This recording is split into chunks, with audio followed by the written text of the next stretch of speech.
Hello and welcome to High Point Music's Tone Zone. I'm Lewis, and in today's episode I'm going to talk a little bit about the advantages of different power supplies and what could be best for you powering your pedals and other gear from here on in. So there are a few different choices you can make when deciding on how to power your pedals, and they'll vary in price range as well as quality. So I thought I'd go through 4 examples of what you can do, and then if you check out the blog there'll be a little bit more information about alternatives to these main 4 styles. So first up, the most simple of those is a battery. Now a 9-volt battery is only going to last in certain pedals for a certain amount of time. You can work out how long it's going to take, but generally speaking you don't want to be powering anything that's got a display on it, like an LCD screen or any of that kind of thing, or the more powerful delays, reverbs, etc, etc. They're going to kill a battery in less than an hour, and you're throwing a $5 or $6 battery in the bin after not much use at all. In an overdrive or a fuzz, the pedal could last days, so it's going to be a little bit of a choice there. If you've only got one pedal and it's an overdrive, then a battery is a great choice. Unfortunately, batteries are terrible for the environment. They don't always get disposed of properly, and it's really should be a better choice to make that decision. So if you're going to use batteries and stick to the quality of power that you get from them, you need to make sure that you're going to dispose of them properly as well. The next choice would be a generic power supply. This is from an electronics store. It was a basic item there. It's got a current rating of nearly 2 amps for 9 volts, so it's going to power a lot of pedals. The thing I don't like about these is they're not very well filtered. These are meant to plug into any electronic device and give you an inexpensive way of powering it up. They're not really meant for audio gear. And so when you plug something like this into a vintage pedal or a vintage style pedal, a reissue, say a fuzz pedal, something that's already going to generate noise because it's got a bit of gain behind it, the lack of filtering in these power supplies will become evident, and you'll start to hear high-pitched noises and radio noise and that sort of thing. So not particularly great, but it would get you through a gig if you had to. The other thing I don't like about these is these tips can be removed, and if they come out and you accidentally turn it around the wrong way, you can put the wrong power into your pedal, which will cook it. Very expensive to fix. And the actual cable on these is pretty flimsy, so I wouldn't feel confident leaving this plugged in permanently, because standing on it or dropping a case on it would break it for sure. Next up is the True Tone 1-spot power supply. These have become an industry standard for guitarists because they are specifically filtered and designed for guitar use. So they're really good with those high gain circuits. They're very, very quiet. They've still got a load of 1.7 amps, which is going to power most people's pedal boards in entirety. They've got a fairly heavy duty style cable and a fixed connection for the DC point. So this is already wired up to be tip negative, like most style effects pedals, and they've got a range of adapters and connectors that you can fit to this to suit other pedal style power connections. All you then need is a daisy chain. Now you could use this with the 1-spot or the cheaper electronics store power supply, but it'll split that power between multiple pedals.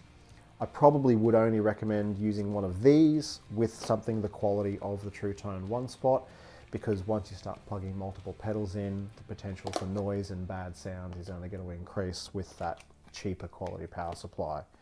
So again, super heavy duty cable, really well filtered for fuzz pedals, as well as some of the digital modeling pedals we're seeing pop up right now. And at around the $50 mark, they're excellent value. I've had 2 of these in my gig bag for years now. They last and they work really well every time. The 4th style of power supply I'm going to show you is an isolated style, or they're also called a brick power supply, because, like the name suggests, they are heavy, kind of brick shaped. The big advantage of these, the ones I use, are the Seox Schizophrenic, the Seox DC10, and a Voodoo Labs digital power supply. It's digital in that it's designed to power high current devices like my Strymon pedals, like my Electro Harmonix POG, and a few of those styles. Higher amounts of current overall, and the big advantage is that they've got multiple connections. Each one of these connections is actually isolated, so any noise, EMI or RFI kind of noises on one channel won't pass across to the other channels. I know that my Electro Harmonix POG does not like being on a daisy chain with my Strymon gear. It does tend to get noisy, And these isolated power supplies are a perfect solution for keeping all of that separate and making sure that your noise in your signal is as low as you can possibly get it, which makes for the best quality sound, the most professional sound, and the best tone. This particular one has a few voltage options. There's a little dip switch inside here that allows us to choose either a 9 or a 12 volt option. The DC10 is similar, except it has a 9 volt option, a 12 volt option, and a 15 volt option. Again, all accessible via the dip switch. And that allows me to power all of my Strymon pedals, as well as a few 9 volts and a 12 volt option. The 400 milliamp 12 volt option I specifically use for powering the 2 Notes Clean, and so that's a great one for me to keep on my pedal board. The cool thing about these Seoxes is they've got this link function, so I can use one power point to the input of this one, come out of here to power this one, and I've got a bunch of connections I can then use on a pedal board to power my pedals. Quickly back to the visual sound. This is a fairly similar style product, except that we use a standard DC plug on this end rather than RCA plug, and that allows us to power up to 4 pedals at once with high currents, 400 milliamps. So again, the Strymon gear, the Ravish sitar pedals, the POG pedals, anything with that higher amount of current draw is what this is designed to do. I've had this on my pedal board for a number of years as well. They work really nicely. The only reason I would use the Seox over the visual sound is because there is a difference in physical height. You can probably see a little bit of that there. And some pedal boards will be easier to fit this, and some will be easier to fit that. But you'll find that out if you take your pedal board into a shop or you check the manufacturer's recommendations on the sizes. They're always going to have different voltages and different current choices available. So usually you want to work out all the pedals you want on your pedal board. The manufacturer will tell you what the current draw is, and then you can choose a power supply that's suitable for you.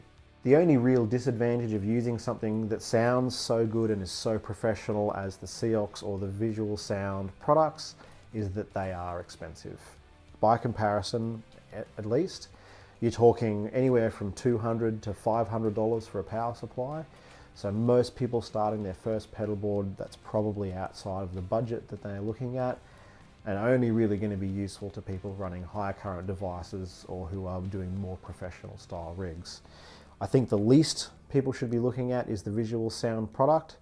Again, it is $50, but it is going to be so much better value than a 9 volt battery. It's going to sound as good as a 9 volt battery, and you're not going to get those noise issues that you will get with the cheaper electronic store power supplies.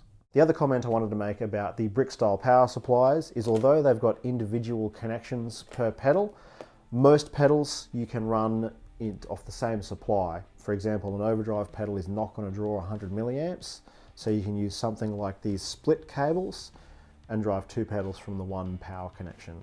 That way you're not spending a huge amount of money on a power supply. The pedals that need to be isolated can get that isolated power, and pedals that are either filtered internally or just don't require it can be run on almost a daisy chain style solution, giving you the best value, the best quality, and a product that is probably going to live on your pedal board longer than any other pedal you choose. So there you go. There's a quick little rundown on why a more expensive power supply is absolutely worth the money when you can afford it, but definitely the least quality you should be looking at is the Visual Sound. We use it here doing reviews, and I use the Seoxes as well, but a really good option if you want something that's going to last and not just fall apart or plug in and be noisy at a gig, which is probably the worst feeling you can have. So thank you very much for watching. If you're interested in checking out a more professional power supply, you'll find a link below for the Seox product, the Visual Sound product, and the True Tone one-spot power supply product. And if you've got any questions about what you want to use it with or whether you think it'll be suitable or not,